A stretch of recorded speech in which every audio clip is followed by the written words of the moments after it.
Monsieur Ahmad-Rami, vous êtes le directeur de Radio Islam en Suède. Je vous remercie infiniment d'avoir eu la gentillesse d'accorder cet entretien à la radio francophone iranienne. Monsieur Rami, comment réagissez-vous aux récents propos du secrétaire américain à la Défense,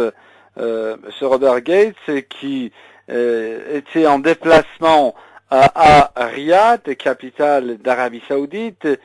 où il a en fait formulé des accusations et des allégations sans fondement contre l'Iran, en accusant l'Iran de créer des troubles dans la région.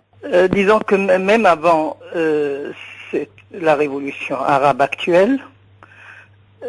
ces allégations et accusations ont été déjà classiques et formulées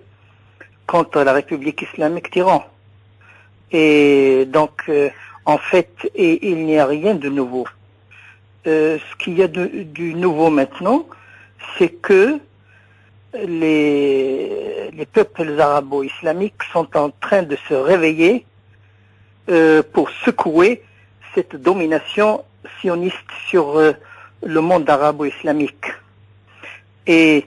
les sionistes et leurs laquais dans le monde, dans lesquels il y a les États-Unis bien sûr et Sarkozy et compagnie, se trouvent paniqués un peu d'une certaine façon parce que ils ont perdu quelques-uns de leurs piliers dans la région comme Moubarak et Ben Ali, et d'autres piliers sont maintenant menacés au Bahreïn, au Yémen et en Arabie Saoudite. Et ces peuples arabes d'aujourd'hui, en fait, ne font, avec un petit retard, ne fait que rejoindre la révolution islamique dans ces tentatives de se libérer,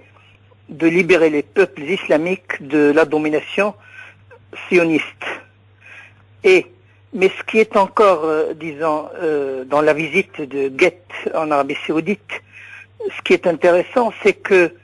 en même temps, en Méditerranée, où, il y a géographiquement un peu loin de la République islamique d'Iran, dans le conflit, dans la révolution libyenne, ils ont une position ambiguë, alors que en Arabie, dans la presqu'île arabique, face à la révolution du peuple de Bahreïn et du Yémen, ils prennent une autre position, jusqu'au point où leur marionnette, le régime saoudien,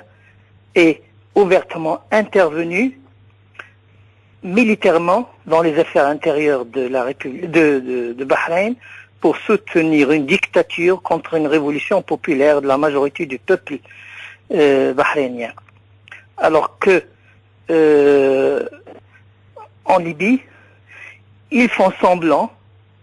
de soutenir la révolution contre la dictature,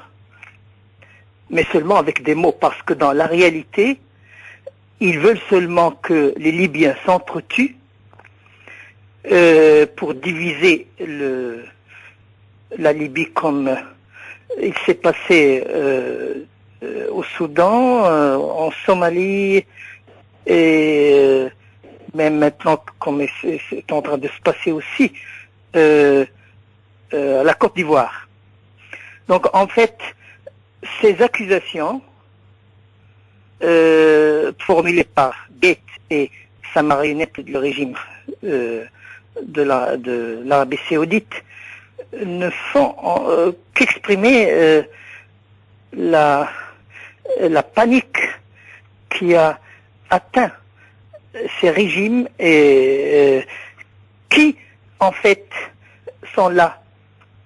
en place, que ce soit aux États-Unis, en Arabie Saoudite ou en France, ne sont là que pour défendre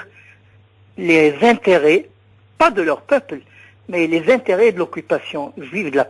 en Palestine. Et donc, que ce soit Guett, ou le responsable de l'Arabie Saoudite,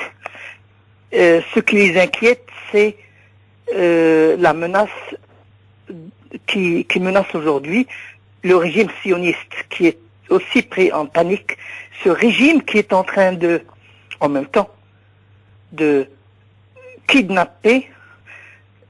sur des territoires d'autres pays en Ucranie, aux Émirats, de kidnapper comme, disons, au Moyen-Âge, comme sous les temps révolus, et de bombarder jusqu'au au Soudan. Personne n'a réagi, ni l'Arabie Saoudite, ni Guett,